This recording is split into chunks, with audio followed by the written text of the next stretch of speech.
കേസെടുത്തുമായി ബന്ധപ്പെട്ട രേഖകൾ ഗവർണർ പരിശോധിക്കുകയാണ്.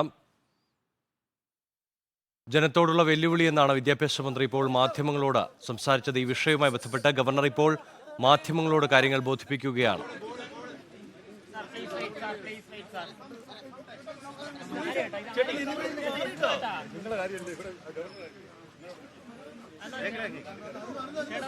Let them. Sir, please. Don't stop anybody. Don't stop anybody. You just be.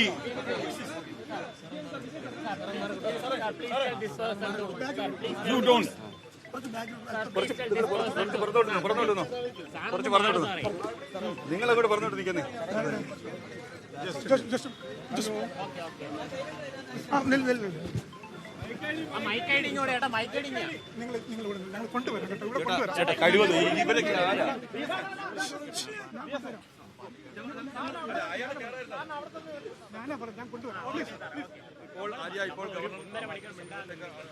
അല്പസമയത്തിനകം തന്നെ ഗവർണർ ആരിഫ് മുഹമ്മദ് ഖാൻ മാധ്യമങ്ങളോട് സംസാരിക്കും. നേരത്തെ എഫ്ഐആർ രജിസ്റ്റർ ചെയ്ത് അറസ്റ്റ് രേഖപ്പെടുത്തിയെന്നടക്കമുള്ള കാര്യങ്ങൾ പോലീസ് ബോധിപ്പിച്ചിരുന്നു. പക്ഷേ കൂടുതൽ പേരുണ്ടെന്നും അവർക്കെതിരെയും കേസ് രജിസ്റ്റർ ചെയ്ത് അതിൻ്റെ നോട്ടീസ് ഗവർണറെ ബോധിപ്പിക്കണം, കാര്യങ്ങൾ ധരിപ്പിക്കണം എന്ന് ഗവർണർ പറഞ്ഞിരുന്നു.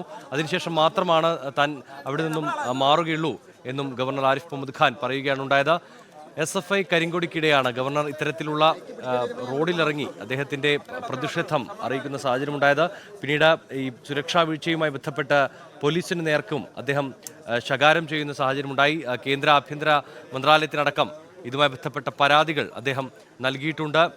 വീണ്ടും SFI പ്രതിഷേധത്തിൽ ഗവർണർ തെരുവിലിറങ്ങി എന്നൊരു സുപ്രധാനപ്പെട്ട വാർത്ത ആണ് കഴിഞ്ഞ മണിക്കൂറുകളിൽ വരുന്നത്. കൊല്ലം നിലമേലിലാണ് അദ്ദേഹം ഈ പ്രതിഷേധത്തിനിടെ റോഡിലേക്ക് ഇറങ്ങുന്നു. പിന്നീട് അവിടെ തന്നെ കുത്തിയിരുന്ന് പ്രതിഷേധിക്കുന്ന സാഹചര്യം. ഈ പ്രവർത്തകർ പ്രതിഷേധിച്ചത് പോലീസിൻ്റെ ഒത്താശയോടെയാണ്. ഇന്റലിജൻസ് സംവിധാനത്തിൽ ഇന്റലിജൻസ് അറിവുണ്ടായിട്ടും റൂട്ട് മാറ്റുന്നതടക്കമുള്ള കാര്യങ്ങൾ പോലീസ് നടപ്പാക്കിയില്ല.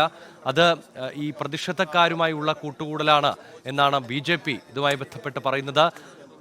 തീക്കളിയാണ് പോലീസ് നടത്തുന്നത്, SFI നടത്തുന്നതെന്നാണ് V മുരളീധരനടക്കം പ്രതികരിച്ചത്. PC വിശ്വനാഥ് പ്രതികരിച്ചത് ഇതൊരു നാടകമാണ്, BJPയും CPIഎമ്മും കളിക്കുന്ന ഒരു നാടകം മാത്രമാണ് ഇപ്പോൾ കാണുന്നത് എന്നാണ് PC വിശ്വനാഥ് പ്രതികരിച്ചത്. പ്രതിഷേധം ശക്തമായി തന്നെ തുടരുമെന്നാണ് SFI സംസ്ഥാന സെക്രട്ടറി PM മാർഷോ റിപ്പോർട്ടറിനോട് പറഞ്ഞത്. എന്തായാലും ഇനി കാര്യങ്ങൾ പോലീസിന് ബോധിപ്പിക്കേണ്ടതുണ്ട്. അതിനുശേഷമായിരിക്കും ഗവർണർ മാധ്യമങ്ങളോട് സംസാരിക്കുക.